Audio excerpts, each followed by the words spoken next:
नमस्कार दोस्तों। तो कैसे हैं आप लोग? आई होप कि सब अच्छे ही होंगे। हम लोग का सेशन चल रहा था आईपीएससी नामकरण के ऊपर। आपका जो भी कोऑर्डिनेशन कॉम्प्लेक्स होता है, आपका कोऑर्डिनेशन केमिस्ट्री की, तो उसमें से जो भी कॉम्प्लेक्स होगा उसका हम नामकरण कैसे कर सकते हैं उसको देख रहे थे। ठीक, तो यहाँ पर हम क्या देखेंगे, इसकी आईयूपीएससी नामकरण। इसका फुल फॉर्म होता है आपका international union pure applied chemistry system. ठीक ना। तो हम क्या देख रहे थे, नामकरण। तो चलिए एक एग्जांपल देते हैं हम। जैसे K3COCN6, ये हम लोग का एग्जांपल है। तो आपको पता होगा कि इसमें से किसको क्या बोला जाता है। ये हम लोग की मतलब बेसिक क्लास से मैथ की दे चुका हूँ आपको। ठीक, उसको देखिएगा तो ये आपको अच्छे से समझ में आ जाएगा नामकरण। तो इसका नामकरण हम कैसे कर सकते हैं, तो जैसे ऐसे टाइप का कॉम्प्लेक्स हो, यहाँ पर इस समन्वय मंडल, इसको क्या बोला जाता है आपका, समन्वय मंडल। ठीक ना। इस समन्वय मंडल के अगर बाहर कोई कॉम्प्लेक्स दिया हो, कोई सा भी मतलब यौगिक दिया हो, तो उसका नामकरण हम पहले करते हैं। यदि इस बार दिया होता तो इसके नामकरण के बाद इसका नामकरण किया जाता। तो सबसे पहले इसका नामकरण करेंगे। ठीक ना। तो इसको क्या बोलते हैं, पोटेशियम। जैसे यहाँ पर 3 दिया हुआ है, यहाँ पर 6 दिया हुआ है। तो आपका कॉम्प्लेक्स के अंदर जितने कंपाउंड दिए रहेंगे उसका जो भी संख्या रहेगा उसको हम लिखते हैं, लेकिन कॉम्प्लेक्स के बाहर को नहीं लिखा जाता। ये आपका रूल होता है। ठीक ना। इसको आप कहाँ यूज करते हैं, जब इसकी ऑक्सीडेशन स्टेट निकालते हैं तब। ठीक, तो इसको क्या नाम दे सकते हैं, इसको क्या बोलते हैं हम, पोटेशियम।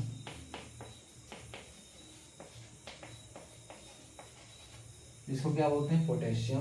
ठीक, अब ये हो गया आपका नामकरण करने की विधि। तो इसको पोटेशियम को लिख दिए। तो नामकरण में क्या लिखा जाता है आपका, जैसे नीचे जो भी संख्या हो, लिगेंड, ये जो लिगेंड के नीचे जो भी संख्या हो आपका, ठीक ना, तो उसको पहले लिखते हैं। तो इसको 6 को क्या बोलते हैं, हेक्सा। पोटेशियम हेक्सा ऋणात्मक लिगेंड है आपका, ऋणात्मक लिगेंड है, इसके ऊपर -1 चार्ज होता है, तो इसको क्या बोलेंगे, साइनो बोलेंगे। Hexa cyano. एक कोबाल्ट है, यदि ऋणात्मक लिगेंड हो, सेंट्रल मेटल के मतलब जस्ट आगे ऋणात्मक लिगेंड है, तो कोबाल्ट कोबाल्टेट में चेंज हो जाता है, 8 शब्द का प्रयोग करते हैं। ठीक, तो साइनो कोबाल्टेट, इसकी ऑक्सीडेशन स्टेट कितनी हो जाएगी, 3rd हो जाएगी। जब ऑक्सीकरण अवस्था आपको निकालना सिखाऊंगा तो उसमें बताऊंगा आपको। ठीक, ये हम लोग का फर्स्ट एग्जाम्पल हो गया। दूसरा एग्जाम्पल देखते हैं हम यहाँ। जैसे आपको तो ऐसा वाला कॉम्प्लेक्स दे दिया जाए तो समझ में आ जाएगा। यदि कोई हिंदी माध्यम में दे दिया जाए, हिंदी में आपको जैसे इसी को दे दिया, ऐसे ही दे दिया जाए, तो उसको आप कॉम्प्लेक्स में कैसे तब्दील करेंगे। ठीक ना। तो उसके लिए आपको क्या करना होगा, जैसे हम एग्जांपल के लिए दे सकते हैं आपका हेक्सा साइनो पैरेट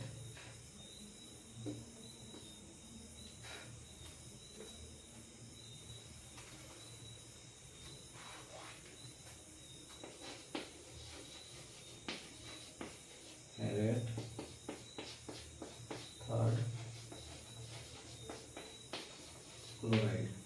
ठीक, यहाँ पर जैसे आपको मैं इसको भी मिटा ही दूं,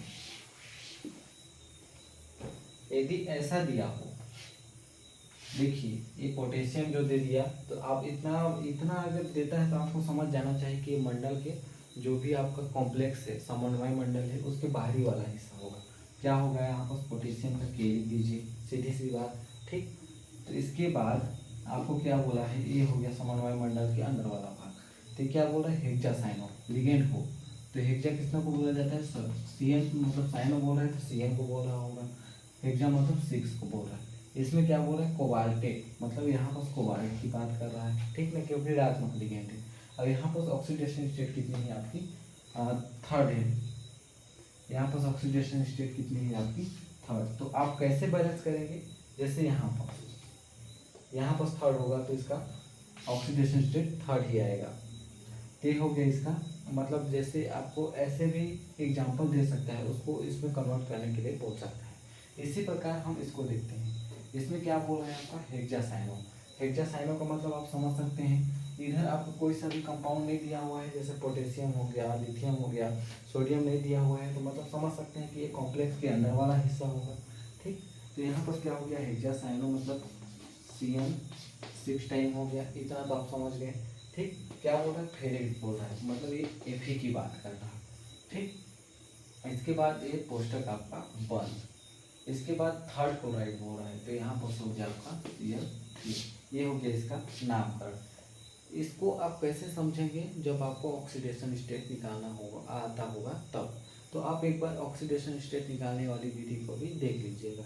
इसको बस मैं नामकरण करने की आपको एक टेक्निक को बता रहा। यदि तीसरा एग्जांपल हम दे दिया जाए, जैसे कोई सा भी इसका एग्जांपल ले सकते हैं हम, जैसे आपका Na2, ठीक, NiBr2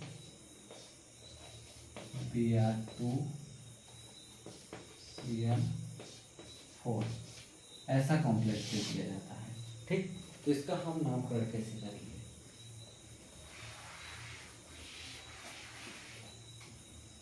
आपको पता होगा जब ऐसा स्पेसिस दिया होता है तो सबसे पहले किसका नाम लिखा जाता है, आपका ये सोडियम का। यदि इधर दिया होता, यदि इधर दिया रहेगा तो इधर का नाम नहीं दिया रहेगा, और यदि इधर नहीं दिया रहता है तो इधर नाम दिया रहता है। ठीक, तो अगर ऐसा स्पेसिस दिया जाता है तो आप किसका नाम लिखेंगे, आप सोडियम का लिखेंगे।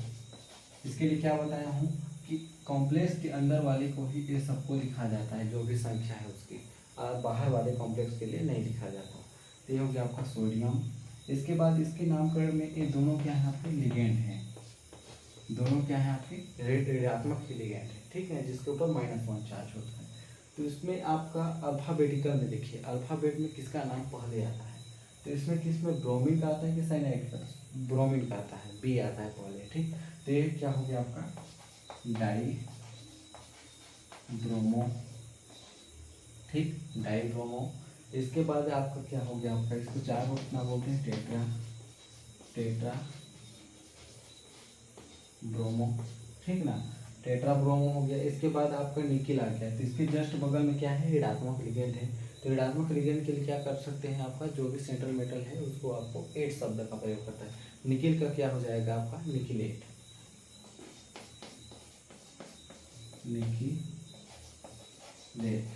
ये हो गया निकिलेट। अब इसका हम ऑक्सीडेशन स्टेट निकालेंगे तो कितना हो जाएगा, आपका 4। इसको जब हम ऑक्सीडेशन स्टेट निकालेंगे तब पता चलेगा। ये हो गया इसका नामकरण। अगर इसी को आप कैसे निकला चाहेंगे, बस इसको बस आपको क्या दिया रहेगा, ए दिया रहेगा। ठीक, बस ऐसा नाम दिया रहेगा, तो क्या लिखेंगे आप, जैसे सोडियम दिया हो तो पहले Na लिख लीजिए, Na, फिर ब्रोमो, ऋणात्मक लिगेंड है ब्रोमो, तो क्या दिया है, डाई ब्रोमो, मतलब 2 बार दिया होगा। टेट्रा बोला है तो आपका क्या दिया है, टेट्रा साइनो है, यहाँ पर साइनो। तो यहाँ पर हो गया आपका सीरियम, कितना था, 4 बार। टेट्रा साइनो क्या दिया है, निकिल, तो यहाँ पर निकिल से बात किया होगा सेंट्रल मेटल आइटम का। ठीक, अब यहाँ पर सोडियम की संख्या कितनी हो सकती है, जब यहाँ पर ऑक्सीडेशन 4 है तो 2 2 4 6 हो गया, तो यहाँ पर जरूर 2 होगा। ये हो गया इसका नामकरण, सेम टू सेम नहीं। ये हो गया इसके IUPAC नामकरण। इसी प्रकार हम एक आध और एग्जाम्पल देख लेते हैं।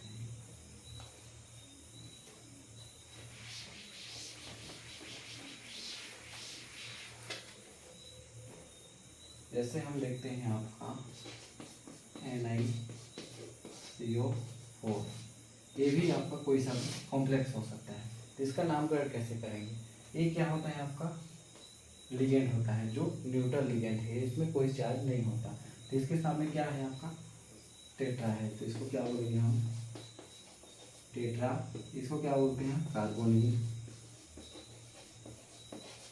यदि ऋणात्मक लिगेंड होता है यहाँ पर तो कार्बोनिल, मतलब जैसे साइनाइड होता है साइनो बोलते हैं। ठीक ना, तो कार्बोनिल को सिर्फ कार्बोनिल ही लिखते हैं। निकिल है तो आपका निकिल है तो जैसा निकिल है वैसे ही लिखाएगा, क्योंकि ये ऋणात्मक लिगेंड होता है निकिल का निकिलेट हो जाता। ठीक, तो यहाँ पर समझे आपका निकिल 0, क्योंकि कोई सा भी इसका ऑक्सीडेशन स्टेट नहीं है। ये हो गया इसकी IUPAC नामकरण। तो आई होप कि दोस्तों आपको समझ में आया होगा। आप इसके लिए ना क्या कीजिएगा, आप वीडियो आपको भले एक दिन 1 घंटा देना पड़े, लेकिन इसको एक वीडियो को अच्छे से देख लीजिएगा तो आपको और अच्छे तरीके से समझ में आ जाएगा। इसके लिए आपको ऑक्सीडेशन स्टेट भी निकालना आना चाहिए, ताकि आप ये सब कहाँ कहाँ से आ रहा है 1 2 उसको आप समझ सकते हैं। ठीक, तो आई होप कि आपको अच्छे से समझ में आया होगा।